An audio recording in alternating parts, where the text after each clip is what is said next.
ভাইটিকে Nobel দাও আর ভিডিওটি দেখুন, অনেক মজা পাবেন ভিডিওটি দেখে। আমার আন্তরিক শুভেচ্ছা ও সালাম। আসসালামু আলাইকুম। আজকের এই বিদায় অনুষ্ঠানে আমি তুষার কিছু কথা বলতে চাই। যেহেতু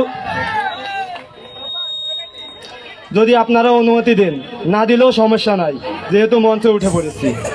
আমি কোনো কবি বা সাহিত্যিক নয়, সো আমার কথায় ভিতরে ভুল থাকাটাই স্বাভাবিক। আসুন বিদায় নিয়ে কিছু কথা বলি। বিদায় হচ্ছে আমার কাছে অতি চেনা ও কমন শব্দ, কারণ গত 5 বছরে এই বিদায় আমার অনেকবারই হয়েছে, বাট এবার একটু ডিফারেন্ট, কারণ হেড স্যার এবার আমাকে আনুষ্ঠানিকভাবে বিদায় দিচ্ছে। এটি বিশেষ করে আমার কপাল, মানতেই হবে।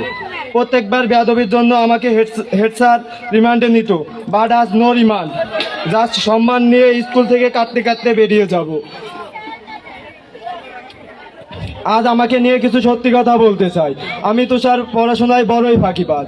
ক্লাস 6-এ যখন ভর্তি হয়েছি, তখন থেকে ক্লাস 9 পর্যন্ত শুধু এটাই ভাবতাম, কবে স্কুল থেকে বিদায় নিয়ে পালিয়ে যাব।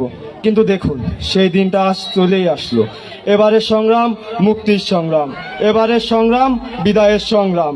দীর্ঘ 5 বছর যাবৎ কিছু স্যারের নির্যাতনের হাত থেকে মুক্তি পেতে যাচ্ছি।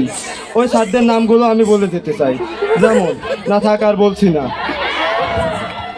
আজ আমার খুশির দিন, আবার কষ্টেরও দিন, কারণ চলে যাচ্ছি তাই একটু আনন্দ লাগছে, আবার কষ্টও লাগছে, কারণ তাদের শাসনগুলো অনেক মিস করব। সত্যি বলতে তাদের শাসনে কোনো ত্রুটি ছিল না। সত্যি সত্যি আজকের দিনটা আমার জীবনে স্মৃতিময় হয়ে থাকবে। আজকে আমরা চলে যাচ্ছি, কিন্তু ছোট ভাই বোনদের উদ্দেশ্যে আমি কিছু বলতে চাই।